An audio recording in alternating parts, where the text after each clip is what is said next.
الذين آمنوا اتقوا الله حق تقاته ولا تموتن إلا وأنتم مسلمون يا أيها الناس اتقوا ربكم الذي خلقكم من نفس واحدة وخلق منها زوجها وبث منهما رجالا كثيرا ونساء واتقوا الله الذي تساءلون به والأرحام إن الله كان عليكم رقيبا يا أيها الذين آمنوا اتقوا الله وقولوا قولا سديدا يصلح لكم أعمالكم ويغفر لكم ذنوبكم ومن يطع الله ورسوله فقد فاز فوزا عظيما أما بعد Alhamdulillah, yang pertamanya kita merafakkan setinggi kesyukuran kepada Allah Subhanahu Wa Taala kerana dengan limpah kurnia, keberkatan, kemudahan, kelapangan masa, kesihatan yang baik dan sebagainya dikurniakan oleh Allah SWT untuk kita sama-sama menyambung kelas kita,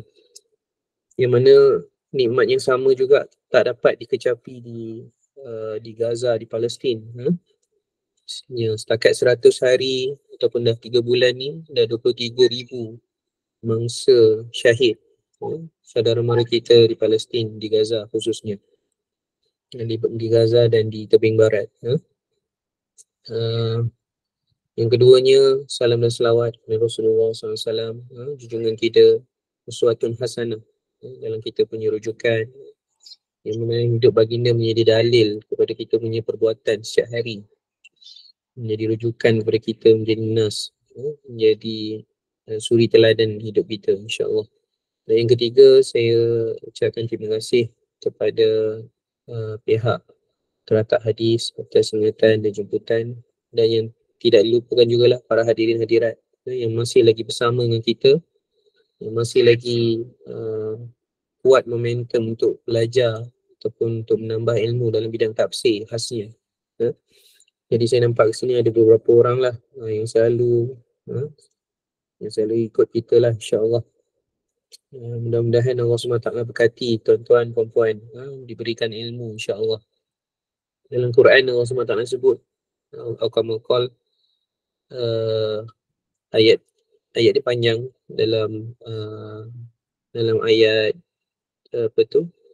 ayat hutang, ayat hutang dalam surah Al-Baqarah tu, di mana di bawah tu, di bahagian bawah tu ada sikit je, potongan sikit tu Allah SWT sebut wattaqullah wa yu'allimukumullah. Dan bila kita bertakwa kepada Allah, kita menambahkan keimanan, zikir dan fikir, Allah SWT akan memberi kita ilmu pengetahuan. Allah akan beri kita ilmu pengetahuan. Dan yang menariknya, dalam surah Al-Imran, Allah SWT kaitkan tentang orang yang zikir, dia akan dapat ilmu, dia akan dapat fikir. Dan orang yang fikir pun dia akan, insya-Allah akan menuju zikir. Jadi apa saja aktiviti yang melibatkan ilmu, aktiviti ilmiah, budaya ilmu yang melibatkan kita menggunakan akal kita, yang melibatkan kita merujuk ilmuwan dan sebagainya, insya-Allah Allah SWT akan tambahkan ketakwaan dan Allah akan berikan kita ilmu, insya-Allah. Alhamdulillah. Jadi pada hari ini, tanpa kita melengahkan masa, insya-Allah kita akan sambung tafsir surah Al-Baqarah, ayat 17. So jadi saya maklum juga Encik Zaim telah update dalam grup lah. Baik.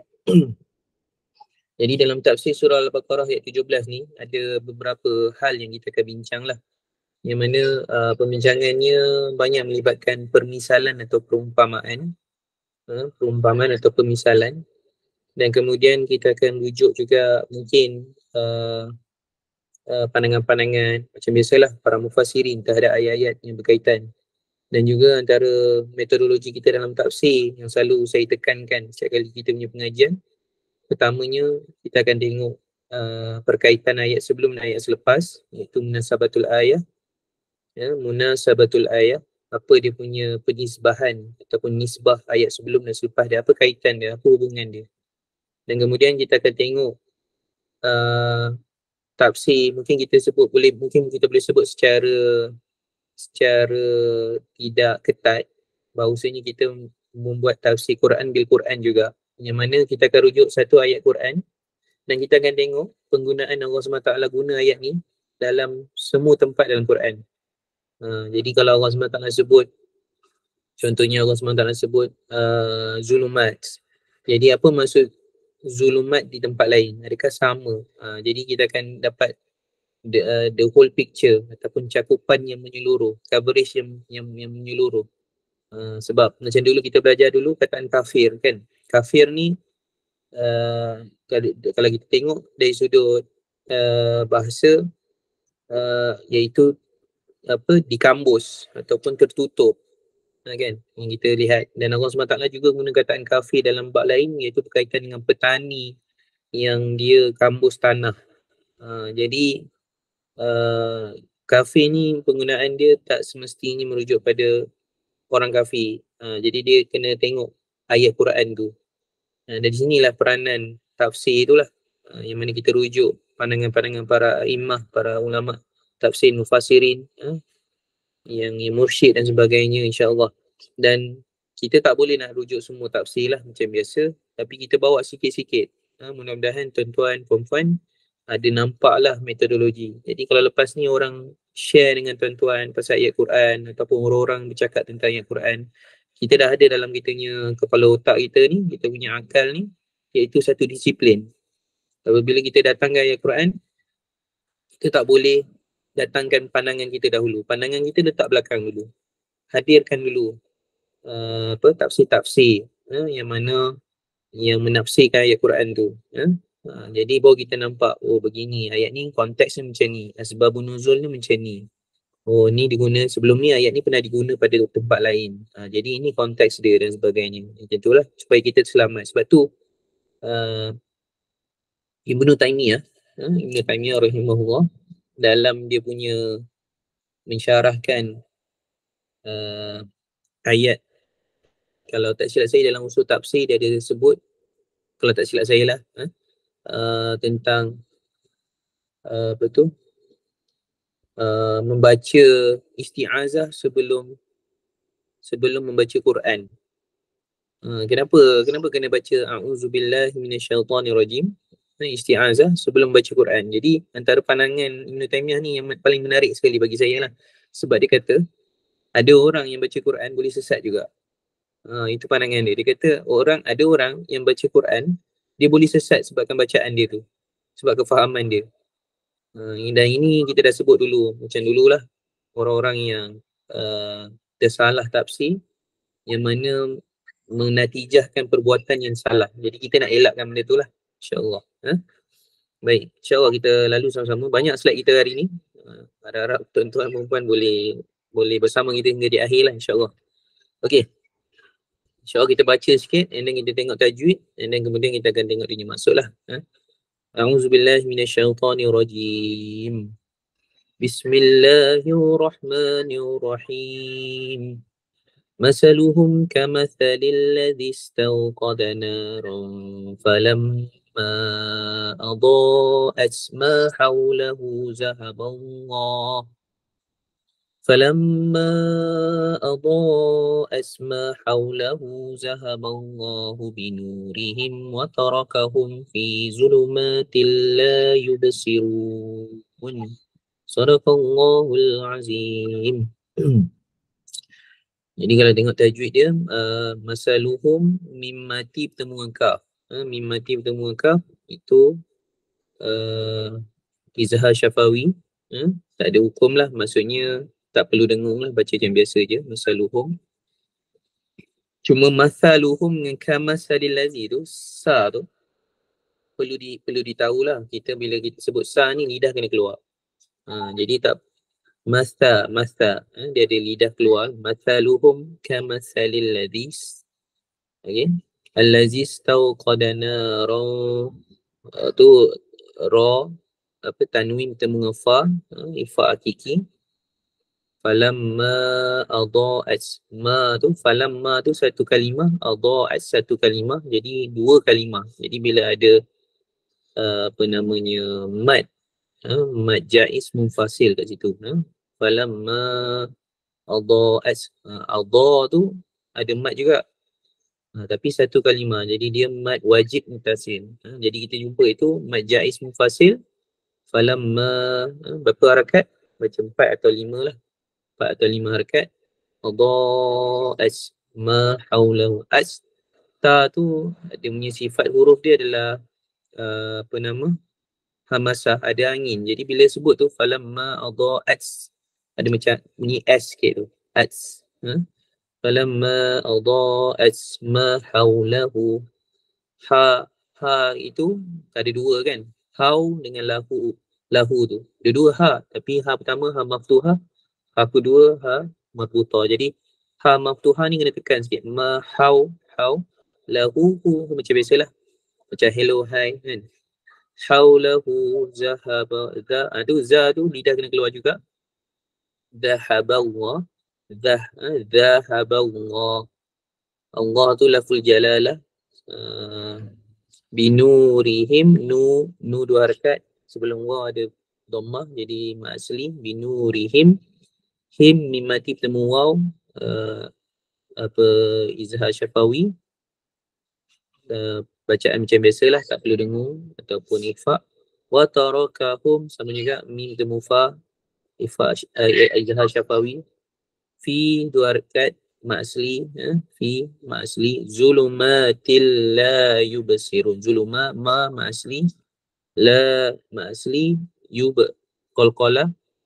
Qalqalah ada macam-macam jenis lah. Ada qalqalah sughra, kubra dan sebagainya. Yubsirun. Kat sini qalqalah sughra lah. Kalau yang berhenti tu macam kul wallahu ahad. Itu kubra lah. Di hujung ayat. Kalau pertengahan sughra. La yubsirun. Ma'ari li sukun. Ma'ari li sukun 2, 4 atau 6. Okey, maksud kita baca tadi tu perbandingan masaluhum, misal. Kita selalu sebut dalam bahasa Melayu, misalnya kan. Tu. Perbandingan hal mereka, yakni golongan yang munafik itu samalah seperti orang yang menyalakan api. Apabila api itu menerangi sekelilingnya, tiba-tiba Allah hilangkan cahaya yang menerangi mereka dan dibiarkan mereka dalam gelap gelita, tidak dapat melihat sesuatu pun. Surah Al-Baqarah ayat 17. Secara zahiriahnya, kalau kita nak tadabbur ayat ni, sebelum kita masuk tafsir lah. Kalau kita nak baca tadabbur, ayat ni diturunkan selepas Nabi SAW berhijrah. Kan? Ayat surah Al-Baqarah ni surah Madaniyah. Jadi surah Madaniyah ni salah satu dia punya karakter surah tu, ataupun signature, ataupun dia punya alamat surah tu adalah dia menceritakan tentang munafik. Jadi bila dia ceritakan tentang munafik, orang munafik ni dia muncul. Kita kena tahu orang munafik ni dia tak muncul sebelum Nabi di Mekah. Dia muncul selepas perang Badar.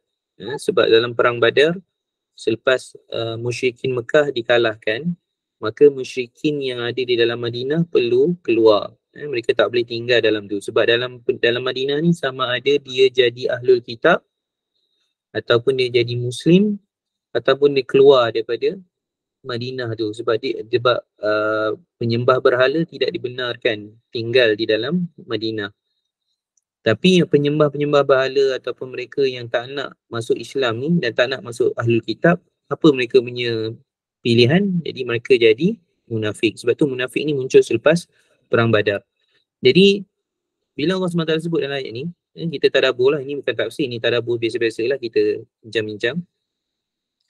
Allah SWT sebut pembandingan orang munafik tu macam orang yang menyalakan api, yang mana api tu berikan dia cahaya di sekelilingnya. Maka dia nampak, dia bukan dalam kegelapan. Tiba-tiba Allah hilangkan cahaya tu. Maknanya orang munafik ni, kalau kita tengok, mereka ni hidup di Madinah. Mereka solat di belakang Nabi. Mereka ada Nabi yang masih hidup, kan? Yang hidup di tengah-tengah mereka tu. Jadi kalau ada masalah, mereka boleh rujuk Nabi dan sebagainya. Tapi Nabi tu sendiri tak boleh berfungsi kepada mereka. Mereka tak boleh dapat manfaat atau faedah daripada Nabi yang hidup di tengah-tengah mereka tu. Jadi ibarat dia seperti ada api yang Allah beri cahaya sekeliling mereka, tapi cahaya tu Allah padam terus. Mereka ni walaupun duduk dekat dengan api, tapi api tu Allah dah padamkan. Jadi api tu tak boleh memberi cahaya pada mereka pun. Jadi mereka gelap gelita, tidak dapat melihat sesuatu pun. Ini sekadar tadabbur lah sebelum kita masuk pada tafsir. Tafsir lebih rumit lah daripada sudut perbincangan dia lah. Sebab lebih dalam kan. Okey, munasabatul ayat. Ayat 16. Jadi kalau tuan-tuan tengok dalam ayat 16, kita baca sebelum ni.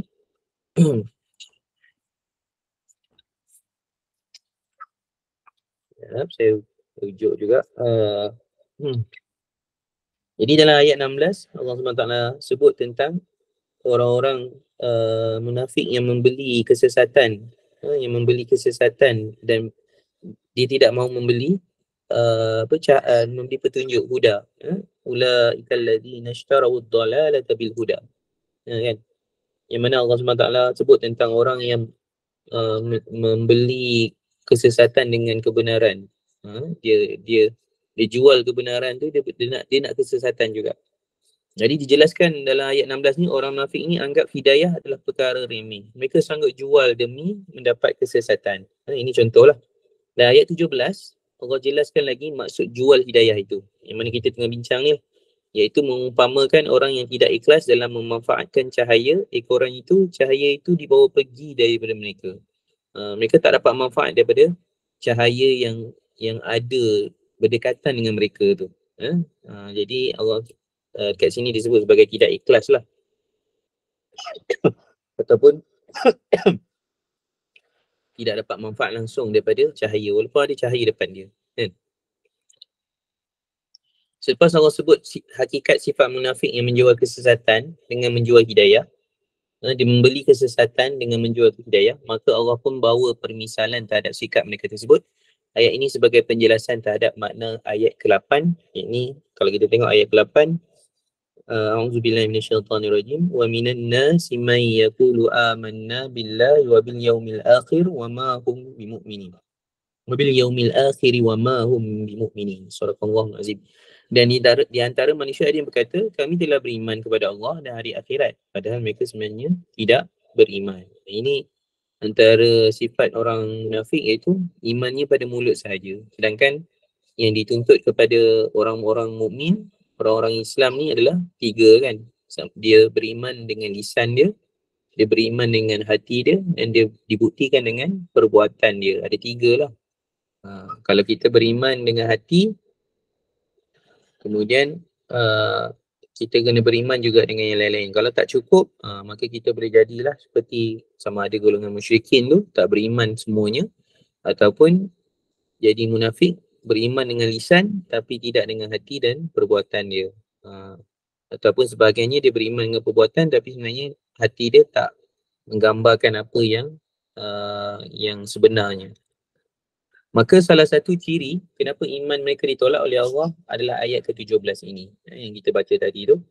Pendekatan misal salah satu uslub. Jadi antara yang menarik dalam Quran, kalau tuan-tuan, puan-puan rujuk, Allah SWT banyak guna perlambangan atau permisalan atau perbandingan ataupun analogi yang mana Allah gunakan dengan apa yang Allah cipta, kan? Contohnya kalau kita sebut macam Allah SWT sebut, orang yang tak ikhlas ni amalan dia seperti debu-debu atas batu, kemudian Allah datangkan angin terbangkan semua debu-debu tu. Maksudnya orang yang tak ikhlas ni amal ibadat dia tak dikira, tak direkod oleh Allah SWT sebab musnah, sebab dia tak ikhlas. Kemudian ada tempat lain Allah SWT sebutlah tentang Allah datangkan hujan sebagai ketenangan, kan? Allah datangkan hujan sebagai azab dan sebagainya. Ada banyak pembandingan permisalan yang Allah gunakan dalam Quran untuk manusia ni faham. Tapi manusia kena tengoklah alam sekitar ni. Cuma bila manusia pula, bila kita ni buat pembandingan, buat permisalan, buat analogi, kita tak gunakan pokok, tak gunakan tu, kita selalu guna benda yang kita cipta.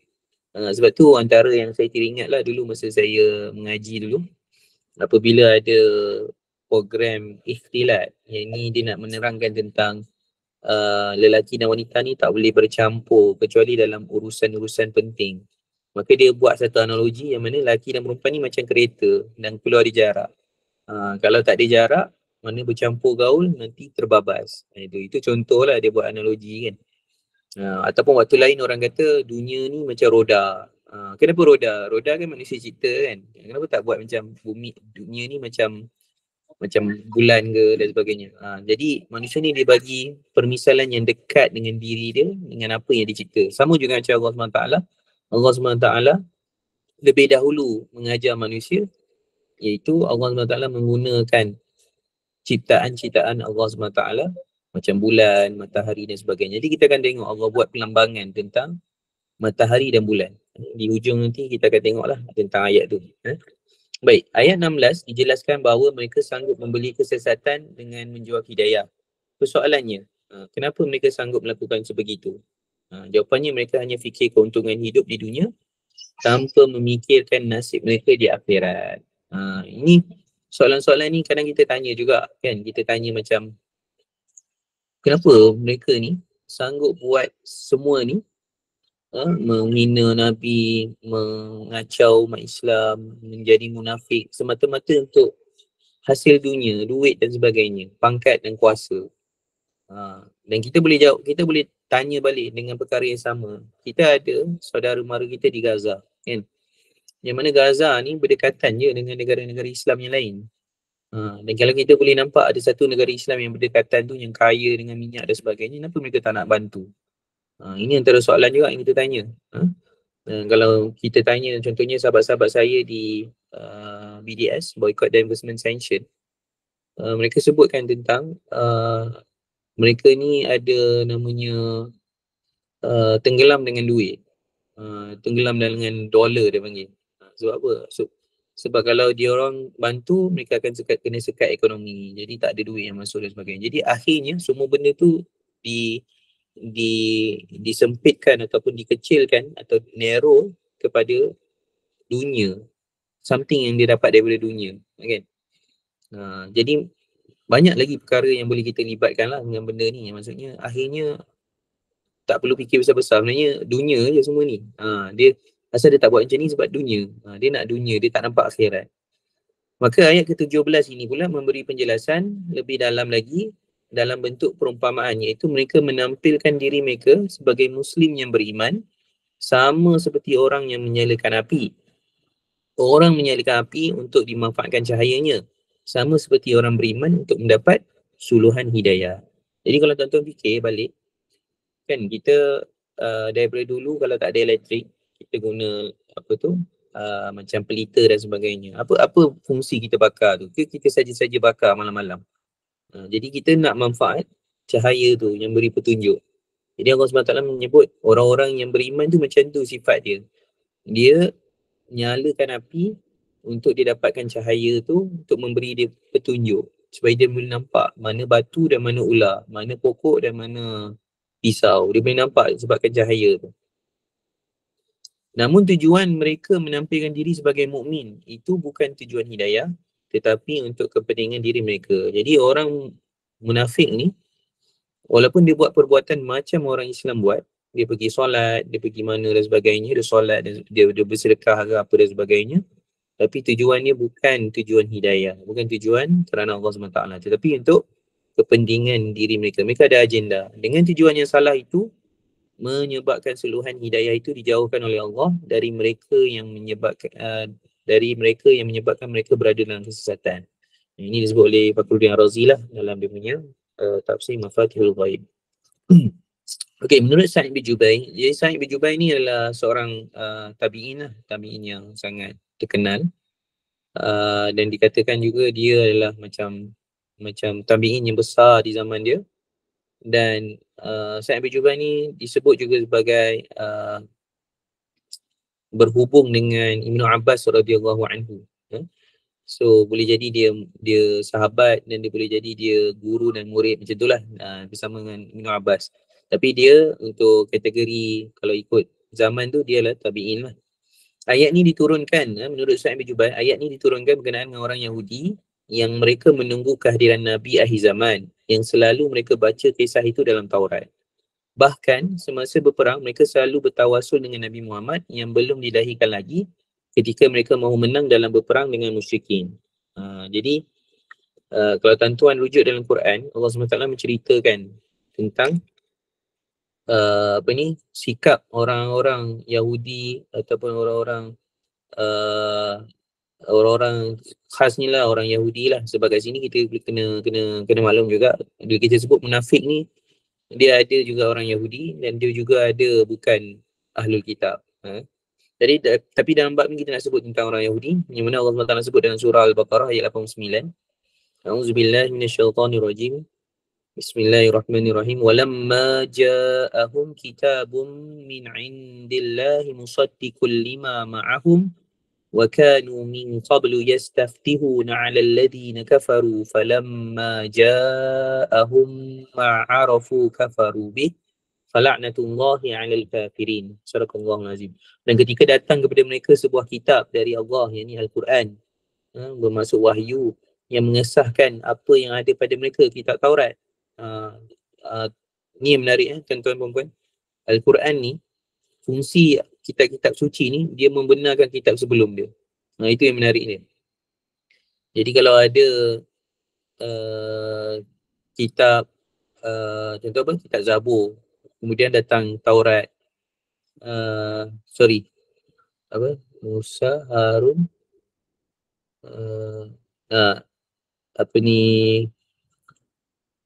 kitab Nabi Daud, kitab Zabur, dan Nabi Musa, Taurat. Kitab-kitab ni datang untuk dia membenarkan kitab sebelumnya. Sebab apa? Sebab kitab-kitab sebelumnya telah pun diubah, telah ditukar, telah kita sebut apa, korup lah oleh tangan-tangan cendekiawan dalam kalangan mereka ni yang mengubah hukum Allah ni untuk harga yang murah, untuk dijual untuk harga yang murah. Jadi Al-Quran datang mengesahkan apa yang dalam kitab Taurat. Jadi kalau orang cakap macam Nabi Muhammad SAW ni dia mencipta Al-Quran, tidak benar lah. Sebab Al-Quran ni datang, kadang-kadang dia datang dengan menambah maklumat baru daripada kisah-kisah yang lama ni. Contohnya, saya boleh bagi contohnya dalam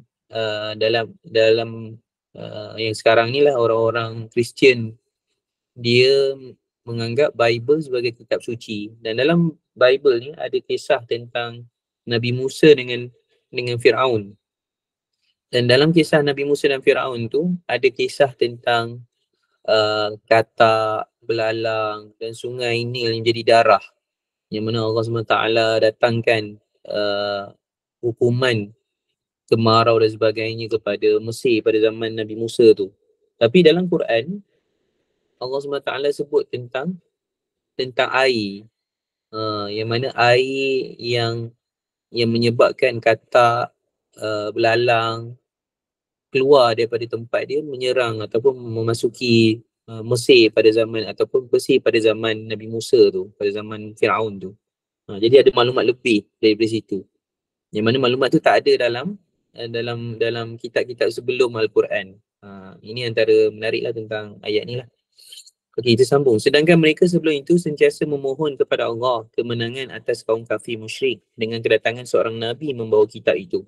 Dan orang-orang Yahudi ni, setiap kali mereka menentang ataupun berperang dengan Aus atau Khazraj, khasnya yang duduk di Yasrib, mereka selalu sebut pada Aus dan Khazraj ni bahawasanya kalau Nabi kami dah tiba, kalau Rasul kami dah tiba, kami akan musnahkan kamu. Ini antara kata-kata dia kepada orang-orang musyrik. Yang ini masa tu zaman Aus dan Khazraj ni mereka tak ada Nabi Muhammad lagi lah. Mereka menyembah berhala dan sebagainya. Sebabkan apa yang berlaku, pergaulan antara Aus dan Khazraj dengan orang Yahudi ni, menyebabkan Aus dan Khazraj ni mendapat kita sebut apa sebagai pendedahan, mendapat pendedahan awal tentang apa itu agama Yahudi. Agama Yahudi ada kitab, agama Yahudi percaya dengan malaikat, agama Yahudi percaya dengan manusia yang dilantik oleh Tuhan menjadi rasul kepada kaumnya. Mereka ada idea-idea tu dalam kepala Aus dan Khazraj ni. Sebab mereka bergaul dengan orang-orang Yahudi. Ini berbeza dengan orang-orang musyrikin di Mekah. Mereka ni tak bergaul sangat dengan orang Yahudi, jadi mereka tak tahu apa beza kitab, kenapa Allah hantar manusia dan sebagainya. Sebab tu kalau kita rujuk dalam usaha-usaha dakwah kepada non-Muslim, mereka sebut macam kalau kita nak berdakwah dengan orang Yahudi ataupun orang Nasrani, Ahlul Kitab dan sebagainya, kita mudah nak berdakwah dengan mereka sebab kita ada similar value atau kita ada in common, ada something yang sama antara kita dengan dia. Kita percaya Nabi Musa, mereka pun beriman dengan Nabi Musa. Kita beriman dengan Nabi Isa, mereka orang Nasrani beriman dengan Nabi Isa juga. Jadi kita ada benda yang sama. Kita mudah nak berborak tentang tu. Tapi sukar kalau kita nak jumpa dengan orang macam atheist, orang yang tak percaya dengan Tuhan, free thinker dan sebagainya. Mereka ni tak ada konsep nubuah dalam kepala mereka. Dia susah nak didakwahkan. Sebab banyak benda soalan yang mereka tak terjawab kan. Kenapa manusia? Kenapa kena hantar kitab dan sebagainya. Jadi mereka tak ada tradisi tu. Sambung. Setelah datang kepada mereka apa yang mereka sedia mengetahui kebenarannya. Okay. Allah SWT sebut, mereka ni dah baca dalam kitab Taurat ni tentang Nabi Muhammad dan sebagainya. Dan bila datang kepada mereka kebenaran, iaitu maklumat tu betul dan sebagainya, iaitu Nabi Muhammad dan Al-Quran, mereka ingkarinya. Maka dengan demikian, laknat Allah menimpa orang-orang kafir yang ingkar itu. Jadi Allah SWT sebut, iaitu Allah melaknat, falaknatullahi alal kafirin, iaitu orang yang dia dah nampak kebenaran, tapi mereka tak nak ikut juga. Dan ini semua disebabkan dunia. Kalau kita tahu orang Yahudi ni kenapa mereka tak nak ikut Nabi Muhammad SAW, kerana baginda Nabi SAW adalah orang Arab kan? Mereka tak boleh terima. Okey, namun apabila Nabi SAW telah dilahirkan dan mula dilantik menjadi Nabi dan Rasul, mereka kufuri Nabi Muhammad SAW. Justru mereka tunggu Nabi Muhammad itu seperti menyalakan api, dan kekal dengan kekufuran pula adalah seperti cahaya itu dihilangkan dari mereka. Ini antara maksud daripada tafsir Fakhruddin Ar-Razi lah.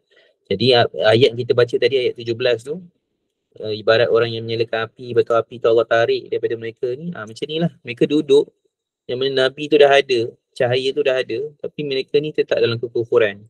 Ibarat ni macam tak ada api pun kat situ. Walaupun ada sebenarnya api tu, tapi tak ada kepada mereka.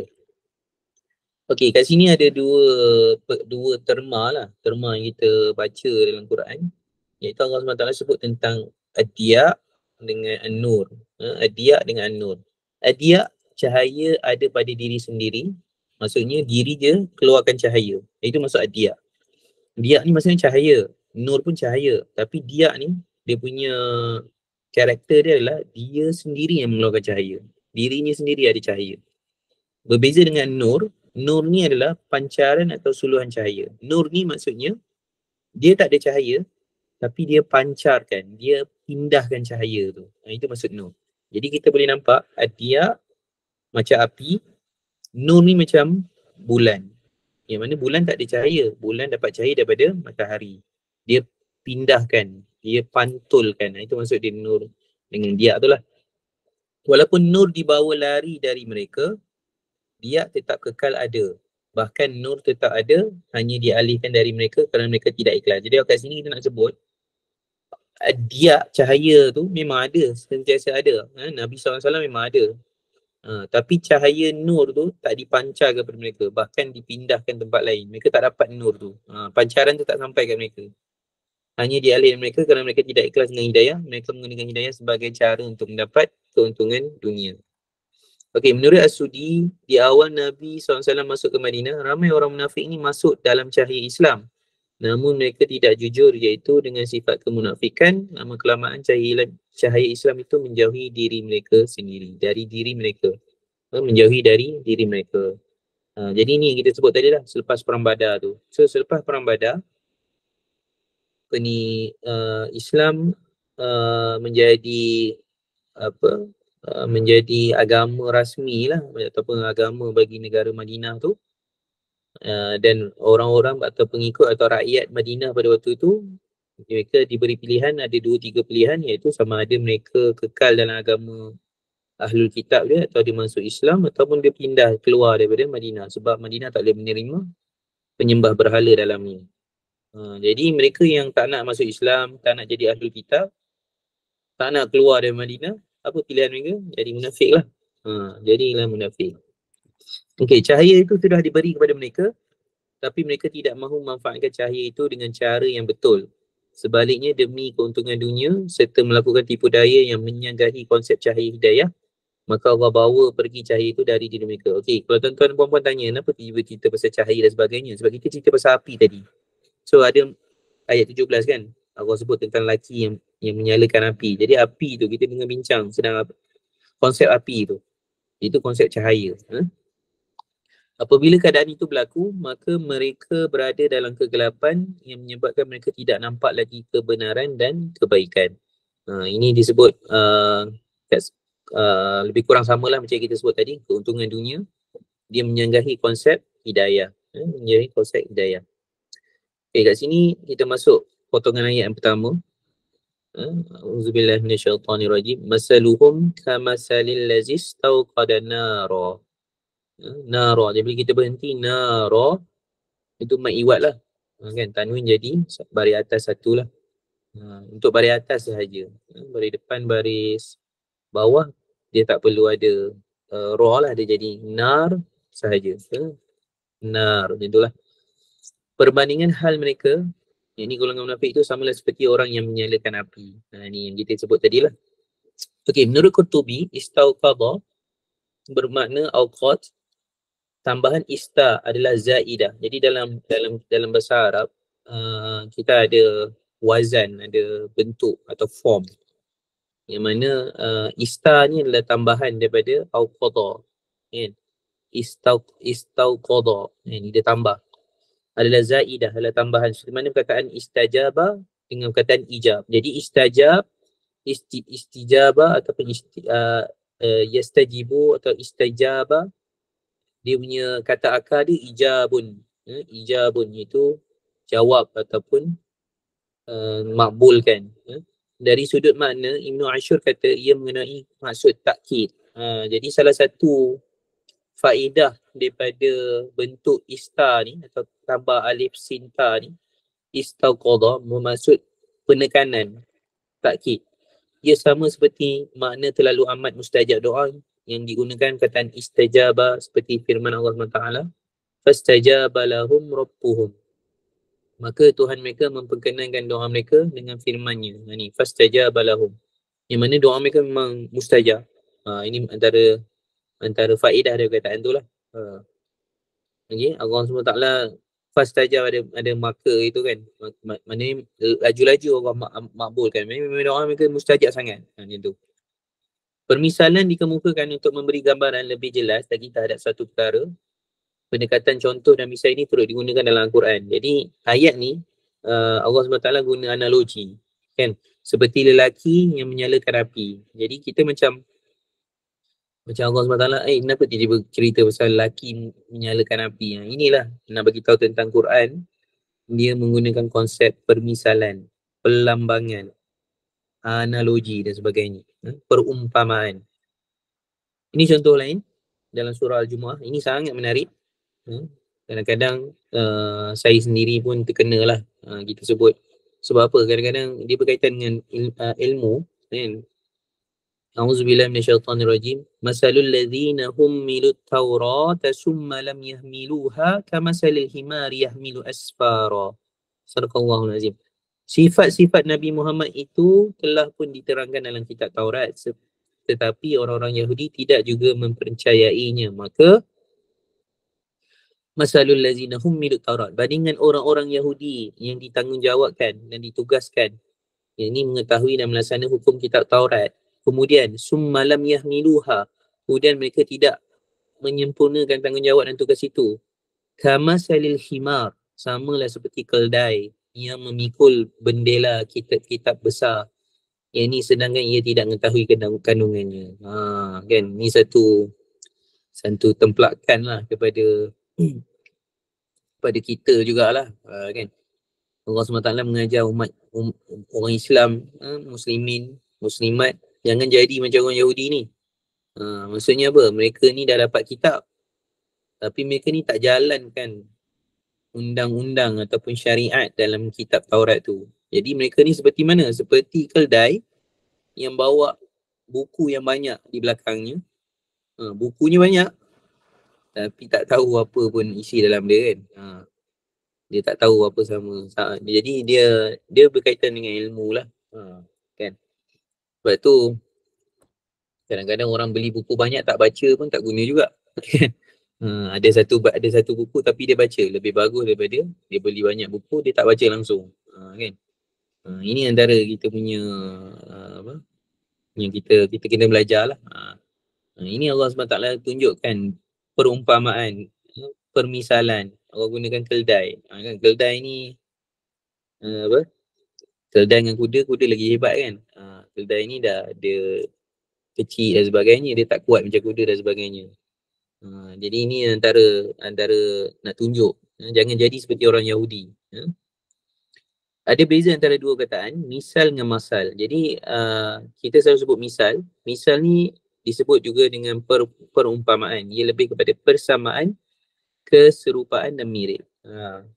Kita sebut macam muka dia misal apa ni, seorang lelaki seperti ini ataupun macam ni. Kita sebut misal ni macam sama, serupa.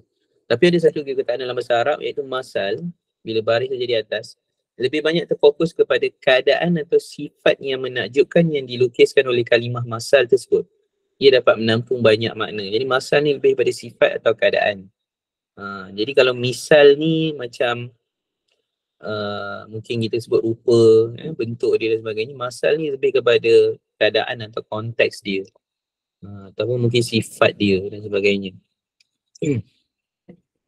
Pendekatan masal, ia lebih memberi gambaran kesenian dalam ungkapan kata yang digunakan oleh Al-Quran. Kalau kita menggunakan perkataan misal dalam komunikasi, selalunya untuk memahamkan orang berkenaan sesuatu yang sukar difahami. Perkara yang jelas sudah difahami, tapi digunakan perkataan misal untuk menambahkan lagi kecerdasan terhadap apa yang mahu difahamkan.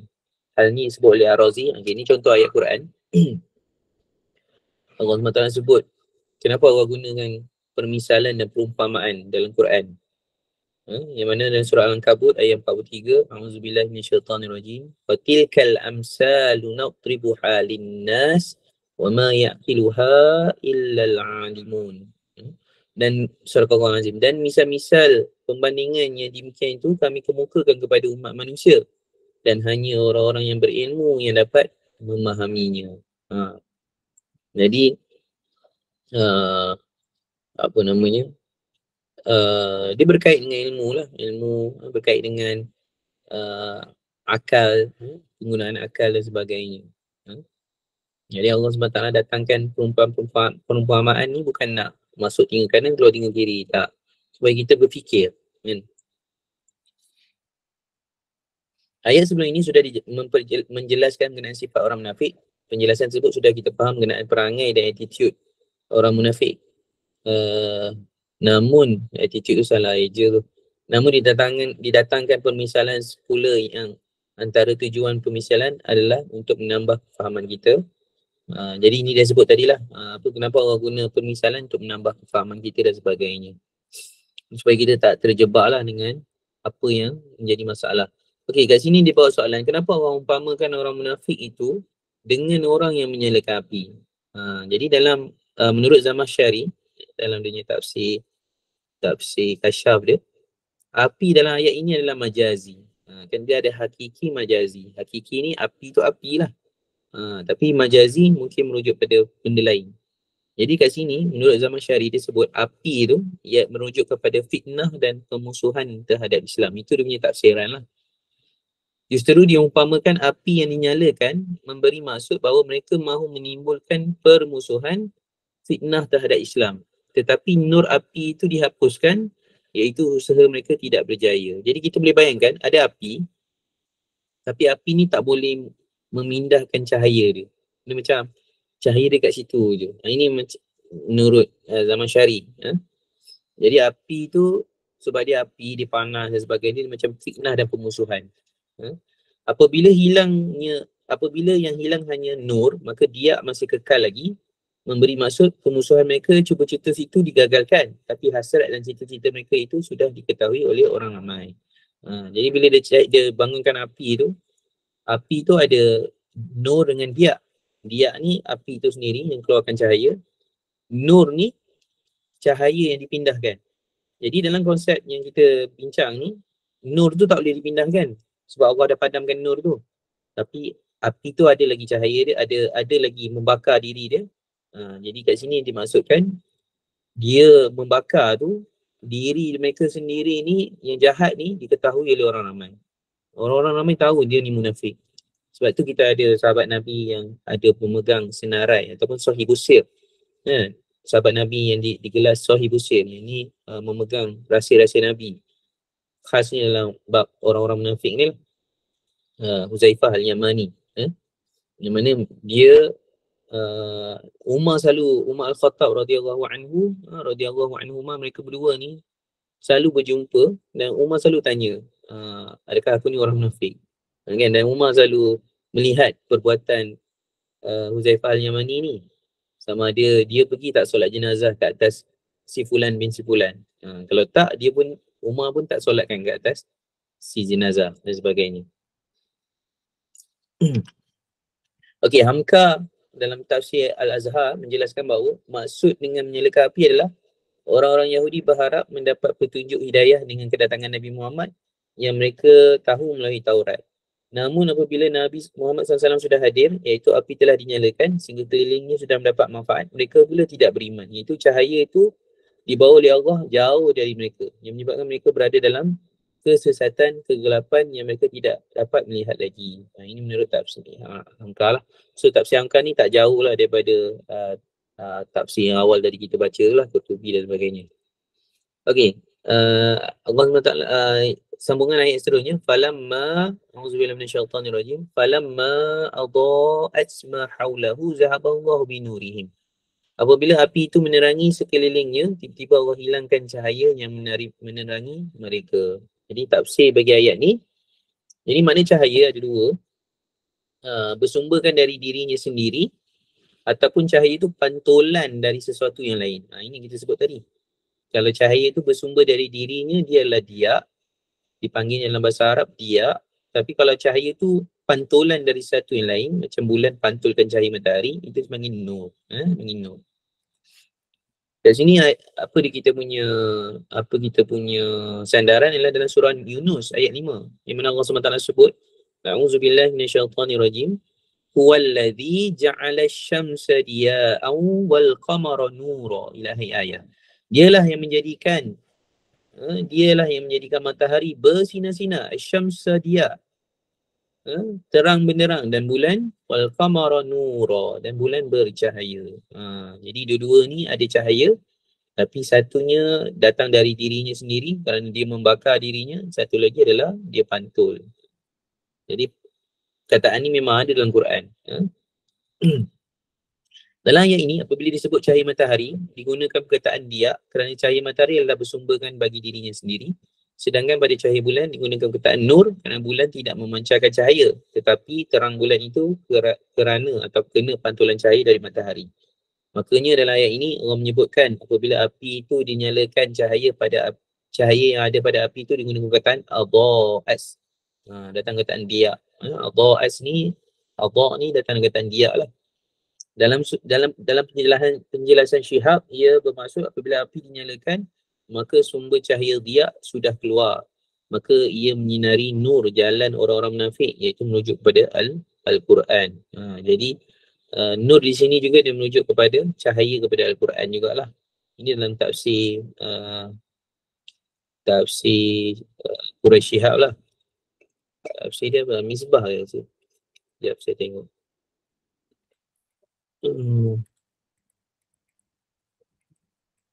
Dulu ada orang tanya kan, tafsir Misbah. Dulu ada orang tanya tentang tafsir Quraisy Syihab ni. Dia macam biasalah saya sebut, tafsir ni dia kena ada disiplin, ada metodologi dan sebagainya. Cuma kita ambil dekat Syihab ni sebab dia bahasa Arab dia bagus. Jadi kita boleh belajar bahasa Arab lah dekat situ. Antara manfaat lah. Mungkin semua benda tak boleh ambil, tapi boleh ambil lah dari sudut bahasa Arab tu. Ini bagi mereka yang nak mendalami tafsir lah, boleh tahu.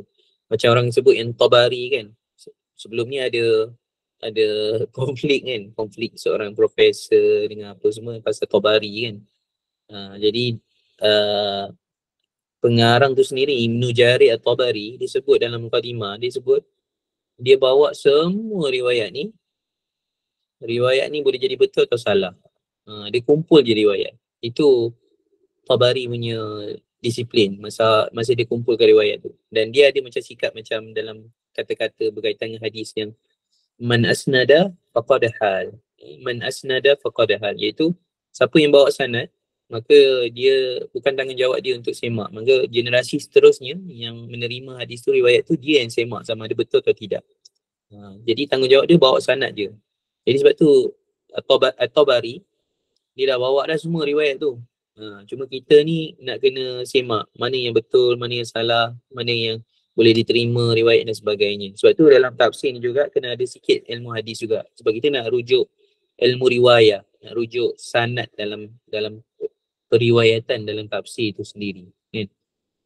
Ini juga adalah salah satu cabaran jugalah bagi saya sebab kita nak rujuk periwayatan dalam tu, kalaulah kitab tu telah dihikmatkan oleh seorang tokoh ulama, mudahlah bagi kita nak semak. Tapi kalau tak ada, susah sikit nak semak. Sebab tu alhamdulillah At-Tabari, tafsir Tabari sekarang ni ada tahqiq, iaitu kalau saya tak silap oleh seorang ulama Jordan yang mana rakan-rakan saya sempat berguru dengannya, almarhum dah, iaitu Syekh Salah Abdul Fattah Al-Khalidi. Kalau saya tak silap namanya Syekh Salah Abdul Fattah Al-Khalidi, dia telah menghikmatkan tafsir Tabari, dia dah tahqiq. Jadi kalau tuan-tuan beli dia punya kitab yang ditahqiq tu, bila dia datangkan riwayat ni, tuan-tuan boleh tengok kat footnote dia bahawasanya, oh ni riwayat ni mungkin macam ni dia punya status hukum atau status hadis dia dan sebagainya. Status riwayat ni macam ni. Ini sebab dia dah ditahqiq oleh seorang. Sebab tu kita ni beruntung lah zaman kita ni, sebab banyak kitab-kitab yang ada sekarang ni dah ditahqiq. Jadi kita tak perlu berinteraksi dengan kitab yang macam kita sebut raw material, kan. Kita nak kena semak riwayat dia, nak kena tengok dirayah dia, nak tengok syarah dia. Kadang-kadang kitab tahqiq ni pun dah cukup dah. Sebab semua dalam tu dah ada tafsir dia, ada syarah dia, ada riwayat dia, ada footnote lagi dan sebagainya, ada komentar lagi dan sebagainya. Baik, kita tengok. Okey, yang seterusnya potongan ayat. Auzubillahi minasyaitonirrajim. Zahaballahu binurihim. Surah Azim, tiba-tiba Allah hilangkan cahaya yang menerangi mereka. Allah guna kataan zahaba. Zahaba. Dalam ayat ni menyebut bahawa cahaya yang Allah bawa pergi itu adalah nur, bukan dia. Disebutkan pula nurihim. Zahaballahu binurihim. Allah sebut Allah menghilangkan nurnya, bukan dia. Kan? Sebab tu kita sebut dia tu ada. Tapi yang hilang tu nur tu. Jadi iaitu domir hum atau domir him menjadikan idafat ataupun sandaran pada kataan nur. Bermakna cahaya Al-Quran dari sudut nur dan dia itu kekal wujud, tapi cahaya hidayah Al-Quran itu dijauhkan daripada mereka. Jadi kat sini tafsir pada nur ni adalah Quran tu sendiri, wahyu dan Nabi SAW. Nabi tu memang ada lah, Nabi tu memang ada, Allah SWT pun ada juga. Tapi cahaya daripada Allah, cahaya daripada Nabi tu telah dipindahkan, dipantulkan. Syekh Abdul Wahab Basmih, almarhum Syekh Abdul Wahab Basmih, terjemah ayat ini, Allah hilangkan cahaya yang menerangi mereka. Terjemahan Amkah, dihilangkan Allah cahaya mereka. Itu ada typo lah, dihilangkan Allah. Pada kataan Zahaballahu binurihim, Hamka dan Abdul Wahab Basmih terjemahkan dengan Allah hilangkan cahaya. Namun pendekatan muta'adi dalam ayat ini dengan menggunakan kataan Zahaba digandingkan dengan ba, sedangkan boleh saja digunakan dengan izhab. Ini nak merujuk kepada fi'il lazim dan fi'il muta'adi lah. Kenapa Allah SWT guna Zahaballahu binurihim? Kenapa Allah tak sebut izhab je kan? Azhaba atau izhab lah. Allah mengarahkan dan sebagainya. Zamakhsyari menjelaskan bahawa kalau digunakan kataan izhab, ia memberi maksud izalahu wa ja'alu zahiban, iaitu menghilangkan cahaya tersebut. Namun apabila guna zahaba bihi, ia memberi maksud cahaya itu dibawa pergi daripada mereka. Jadi dia ada dua konsep kat sini. Sama ada cahaya tu hilang, tak perlu ada sentuhan sesiapa, kalau guna yang tadi tu izhab tu, ataupun zahaba bihi bermaksud ada orang yang tolong pindahkan, orang tu alih kan. Tu kan. Penggunaan yang sama digunakan dalam ayat ke-15 surah Yusuf. Ini. Dalam surah Yusuf ayat 15, Allah guna juga perkataan yang sama, zahabu bihi. Zahabu bi, kan? Apa kalau tadi zahaballahu binurihim, zahaballahu bi. Ada bi tu kan.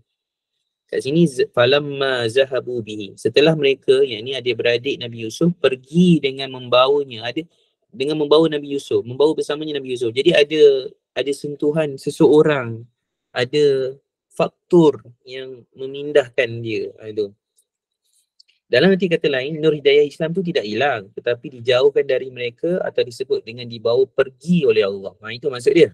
Ini yang disebut oleh Syihab. Dari itu yang paling tepat adalah terjemahan Syiah yang dia terjemahkan, Allah membawa pergi cahaya yang menyinari mereka. Ini dalam terjemahan Syiah. Allah membawa pergi cahaya yang menyinari mereka. Menarik kan? Bila kita belajar tentang tafsir ni, kita tengok terjemahan-terjemahan. Kadang-kadang kita tengok terjemahan Syiah ni dan sebagainya berbeza-beza. Sebab apa? Dia berkaitan dengan kefahaman bahasa Arab tu sendiri. Sebab bila dia sebut macam ni, maksud dia jadi lain. Kalau kita sebut hilang cahaya dari mereka dengan Allah hilangkan. Ini ada dua konotasi ataupun maksud yang berbeza kan. Dua-dua hilang, tapi satu lagi ada sentuhan yang memindahkan, ada faktor yang memindahkan. Dalam ayat ini dinyatakan bahawa nur mereka itu dibawa pergi oleh Allah. Persoalannya, kenapa dikaitkan dengan Allah? Jadi Tahir Ibn Ashur dalam dia punya tafsir. Tafsir Ibn Ashur ni tafsir, sekejap saya tengok. Kalau tak silap, Tahrir wa Tanwir. Ini tafsir besar juga ni. Tafsir lughah dan balaghah. Ni tafsir bahasa Arab. Tahir bin Ashur. Kalau tuan-tuan ada penguasaan bahasa Arab yang bagus, boleh rujuk Tahir bin Ashur ni. Jadi menarik, dia bincang dari sudut bahasa Arab dan sebagainya. Jadi Tahir bin Ashur kata, dalam kebiasaan masyarakat Arab, apabila sesuatu perkara terjadi tanpa sebab, maka mereka terus menyandarkan hal itu kepada Allah Taala. Ini kata Ibn Ashur, dia bawakan adat orang Arab tu. Orang Arab ni dia ada satu adat dia. Apabila satu perkara tu terjadi tanpa sebab, tak tahu apa perkara yang menjadikan dia terjadi tu, apa sebab yang menjadikan dia berlaku dan sebagainya, maka mereka terus menyandarkan hal itu kepada Allah SWT. Makanya apabila disebut nur mereka itu dibawa pergi oleh Allah, maksud ia tidak ada kaitan dengan angin, hujan dan sebagainya. Justru ia memberi maksud bahawa itu benar-benar atas kehendak Allah SWT. Jadi kat sini dia mengajar tauhid lah. Kan? Kalau orang kata kenapa dia hilang cahayanya, sebab angin ke, sebab hujan ke, ataupun dia di sebalik bukit ke, sebab terhalang, maka cahaya tak boleh melepasi ke dan sebagainya. Tak, ini memang Allah nak. Ini adalah hukuman kepada orang-orang munafik yang mana daripada berapa ayat yang kita bincang kan, ayat 11, 12, 13 kita bincang, mereka ni mengejek, mempersendakan Allah SWT, mempermainkan, dia beli, dia tak ikhlas dan sebagainya. Ini adalah balasan, antara balasan mereka. Allah hilangkan, Allah tarik, Allah ambil cahaya tu daripada mereka lah. Mereka tak dapat cahaya walaupun duduk di tengah-tengah Nabi Muhammad SAW. Dengan ini ia selaras dengan ayat 15 yang menyebut Allah memanjangkan mereka dalam kesesatan. Ini ayat 15. A'udzubillahi minasyaitonirrajim wa yamudduhum fi tughyanihim ya'mahun. Surah Al-Azim, dan membiarkan mereka meraba-raba. Dia tak nampak, dia cari-cari dalam kesesatan mereka yang melampaui batas itu. Apabila mereka menyalakan api penyuluh, lalu pancaran cahaya itu dibawa pergi, seakan-akan Allah mahu memberitahu bahawa mereka mendakwa dengan lidah mereka bahawa mereka ada iman. Tetapi iman itu tidak boleh berenggang dari diri mereka, kerana iman itu tidak sepati dalam diri mereka. Itulah hakikat orang munafik. Ini kita bincang tentang benda ni. Iman mereka tu hanya sekadar di lisan je, tapi bukan dalam hati dan sebagainya. Kalau mahu nyalakan api, maka perlu kepada bahan bakar. Apabila api sudah dinyalakan, maka wujud cahaya. Cahaya itu pula ada yang berada pada bahan bakar yang disebutkan dia, yang terang kerana ia adalah sumber cahaya, dan ada pula cahaya disebut sebagai nur, yang satu itu menjadi terang kerana ia pantulan dari dia.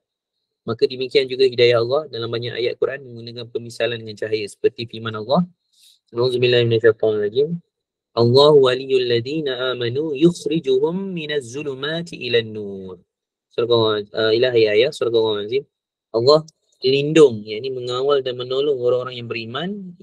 Allah mengeluarkan mereka dari kegelapan kufur kepada cahaya iman. Jadi kat sini nak beritahu yang Allah ni antara faktor orang berpindah daripada gelap kepada cahaya ni adalah faktor Allah nak dia beriman. Atas kehendak Allah, Allah nak dia dapat cahaya tu. Sebab tu kita pernah dengar kan, apa tu, yang mana bila pakcik Nabi meninggal dunia, Nabi ingin sangat dia dapat hidayah kan? Inginkan sangat pakcik Nabi ni Nabi Rasulullah SAW nak sangat pakcik tu dapat hidayah.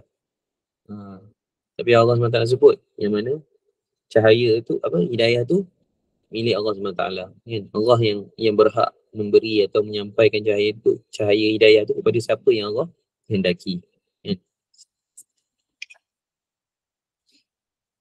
Dan dalam surah Al-Maidah ayat 16, A'udzubillahi minasyaitonirrajim, yahdi bihillahu man ittaba'a ridwanahu subulas salam wa yukhrijuhum minaz zulumati ilan nuri biizni. Allah guna perkataan biizni. Wa yahdihim ila siratim mustaqim. Surah Al-Azim. Dengan Al-Quran itu Allah menunjukkan jalan-jalan keselamatan serta kesejahteraan kepada siapa yang mengikut keredaannya, dan dengannya Tuhan keluarkan mereka dari gelap gelita kufur kepada cahaya iman yang terang benderang dengan izinnya. Jadi kat sini kita tunjuk juga peranan Allah SWT ke atas hidayah dan cahaya atau nur. Dengannya juga Tuhan menunjukkan mereka ke jalan yang lurus. Apabila mereka mendapat hidayah dengan kedatangan Nabi Muhammad SAW, yang ini dia, Allah hilangkan hidayah Islam, iaitu nur, cerah dengan pantulan cahaya. Quran itu Sya'rawi kata, almarhum Mutawalli Sya'rawi, tidak kekal dalam hati mereka dari cahaya iman walaupun sedikit. Jadi mereka tak ada lah. Yang ini membawa kepada tafsir ni lah. A'udzubillahi minasyaitonirrajim wa tarakahum fi zulumat ilahi ayah, dan dibiarkan mereka dalam gelap gelita. Cerah cahaya dari sumber disebut sebagai dia, dan cerah cahaya dari pantulan disebut sebagai nur. Apabila cahaya menyuluh pada hati, pasti akan ada pantulan cahaya bentuk perbuatan. Jadi daripada hati itu akan menatijahkan perbuatan. Dalam ayat ini dinyatakan bahawa Allah jauhkan nur mereka, bukan jauhkan dia dari hati mereka. Bermakna sumber cahaya yang memancar ke arah hati mereka itu tidak dimanfaatkan. Tidak dimanfaatkan mereka. Mereka kufur, iaitu tutup hati. Maka mereka dari menerima pancaran cahaya dia. Apabila hati mereka tidak menerima cahaya, maka hati mereka gelap. Apabila hati mereka gelap, maka tidak ada langsung pantulan cahaya dari hati mereka dengan perbuatan-perbuatan yang baik, iaitu bermula dari kegelapan hati, melahirkan kegelapan perbuatan dan perilaku. Dari sini kita fahamlah kenapa digunakan kataan jamak kepada zulumat ataupun zulmah, iaitu kegelapan yang dihadapi oleh orang munafik itu bukan satu tahap, tapi Sya'rawi kata kegelapan itu berlaku dalam bentuk bertahap-tahap. Ini disebut dalam Quran juga. A'udzubillahi minasyaitonirrajim. Kiltal jannataini atas ukulaha wa lam tazlim minhu syai'a wa fajjarna khilalahuma nakhara, dalam surah Al-Kahfi. Yang mana Allah SWT sebut kedua-dua kebun itu mengeluarkan hasilnya dan tiada mengurangi sedikit pun dari hasil itu, dan kami juga mengalirkan di antara keduanya sebatang sungai. Dan tiada mengurangi wala tazlim. Jadi zoom ni maksudnya kurang. Kurang apa? Boleh jadi macam-macam lah. Ketiadaan cahaya dan sebagainya. Ketidaksempurnaan dan sebagainya. Jadi maksud dia kurang lah zoom ni. Apabila Allah bahawa cahaya hidayah itu menjauh dari mereka, bermakna Allah meninggalkan mereka dalam kegelapan. Quran itu Allah guna susunan ayat, Allah meninggalkan mereka berada dalam kesesatan. Bukan diguna ayat hum fi zulumat, mereka berada dalam kegelapan. Jadi kat situ zulumat iaitu gelap. Zoom ni gelap, zulumat ni jamak, gelap-gelap-gelap kan, gelap, banyak gelap. Jadi kat sini maksudnya kesesatan lah, dia sesat. Sebab dia akan menempuh banyak gelap. Dia ingat dia ada satu gelap tapi tak ada 2, 3, 4 gelap, banyak gelap. Jadi dia sesat lah. Sesat lah maksud dia.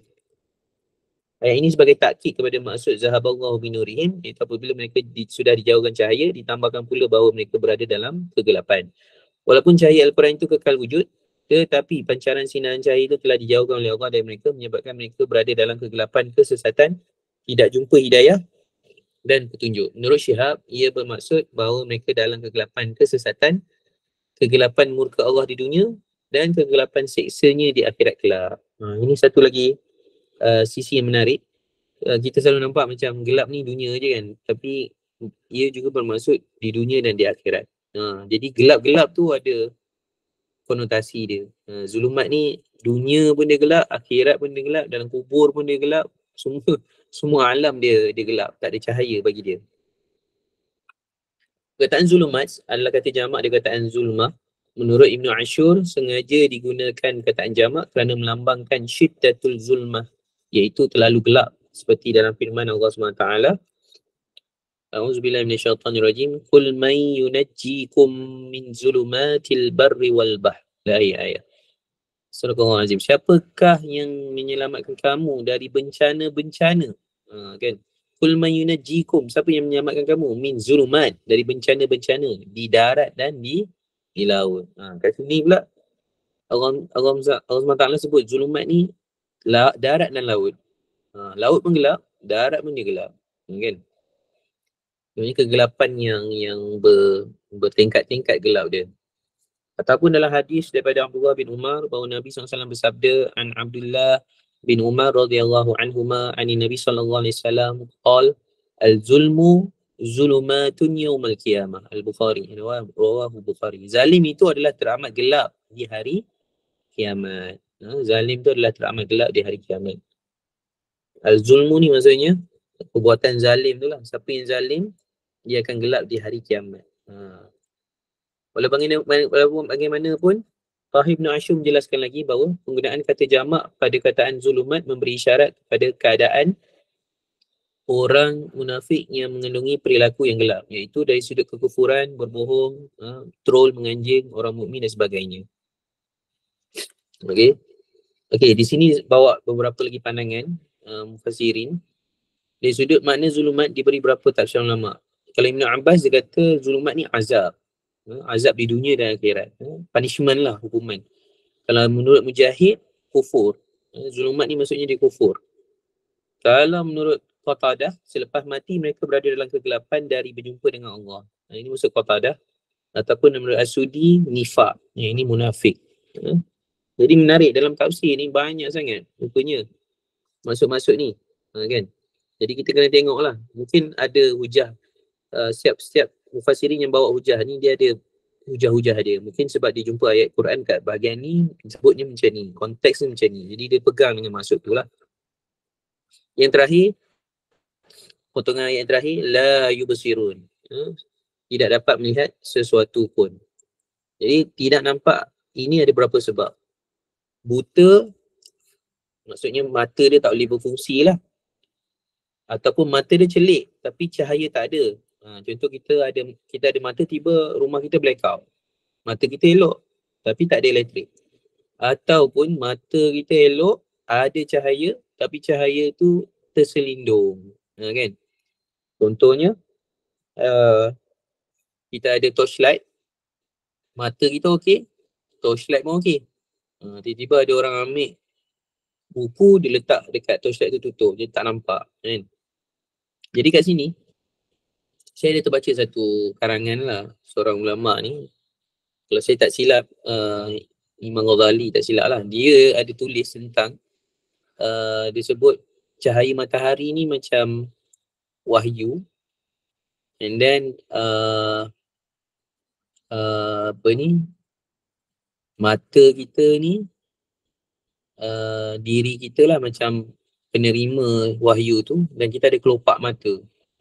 Dia kata orang yang munafik ni, dia macam matahari yang menerpa diri dia, tapi dia tutup mata dia. Kelopak tu tutup mata. Mata dia sihat, tapi dia tutup. Macam tu lebih masuk lah dia kata. Jadi kat sini ada perumpamaan mata dengan bola mata dengan kelopak mata. Kan? Okey, tidak nampak ini ada berapa sebab. Buta, ini dia sebut dah tadi. Dalam Quran ada disebut berkenaan tidak nampak itu kerana dua faktor mata. Yang tidak nampak itu mata kepala dan mata hati. Tu basirah dengan ain. A'udzubillahi minasyaitanirrajim. Ini kita dah baca dulu.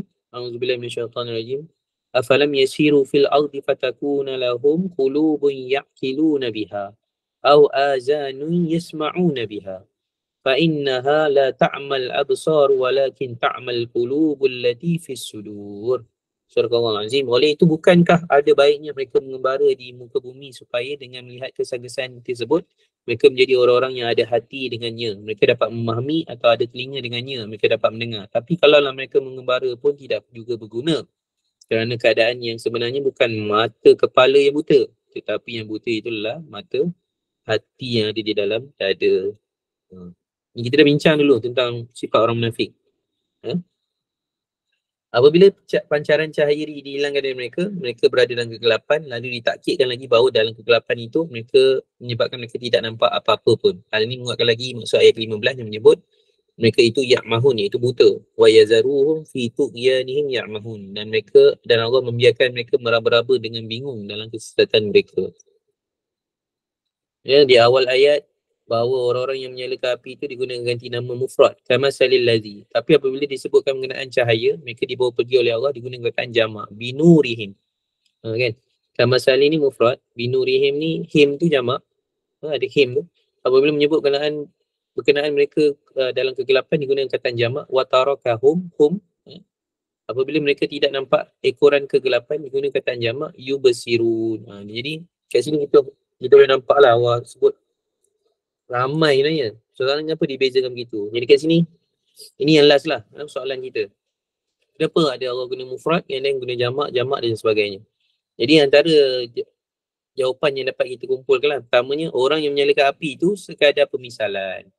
Jadi dalam Quran ni, orang tu bukan orang hakiki tapi majazi. Sedangkan orang yang dimisalkan pula adalah orang munafik yang bilangan mereka ramai. Justru fokus utama adalah pada kejadian, bukan pada orang. Kalau kita baca ayat Quran tu, lelaki tu membakar ataupun menyalakan api. Fokus tu bukan lelaki tu, fokus tu api tu, kan? Jadi kejadian bukan orang. Iaitu terpadam cahaya, perjalanan mereka dalam kesesatan dan sebagainya. Ini dalam tafsir Abu Zahra lah. Apabila ada ramai-ramai orang yang berjalan pada waktu malam, ini yang kedua pula, jawapan yang kedua. Apabila ada ramai-ramai orang yang berjalan pada waktu malam, hanya seorang sahaja yang menyalakan api untuk dibawa semasa berjalan, sedangkan yang lain hanya ikut sahaja pada pemegang pelita api tersebut. Ini tafsir Ibn Katsir. Jadi maksudnya kalau ada seorang yang menyalakan api, yang lain semua ikutlah. Jadi yang lain yang ikut ni tak ada api. Jadi mereka ni mudah untuk sesat. Jadi macam kita kalau dulu sekolah kan, kita pergi masuk jungle trekking dan sebagainya, diberinya torchlight tu seorang je yang pegang. Yang lain kena pegang tangan ke, bahu ke. Jadi masa tu kita boleh tahulah, maknanya seorang je boleh nampak, yang lain tu susah nak nampak. Hanya bergantung pada cahaya torchlight yang di depan tu ataupun cahaya bulan. Okey, yang ketiga, mengapa Allah SWT gunakan mufrad dan jamak tadi tu? Abu Zahra kata, yang menyalakan api itu hanya seorang dari kalangan mereka saja. Namun yang mengambil manfaat dari cahaya itu adalah ramai dari kalangan mereka. Ini maksud jawapan yang ketiga lah. Ini pun benar lah. Ramai yang dapat cahaya daripada, ramai yang mendapat manfaat cahaya tu.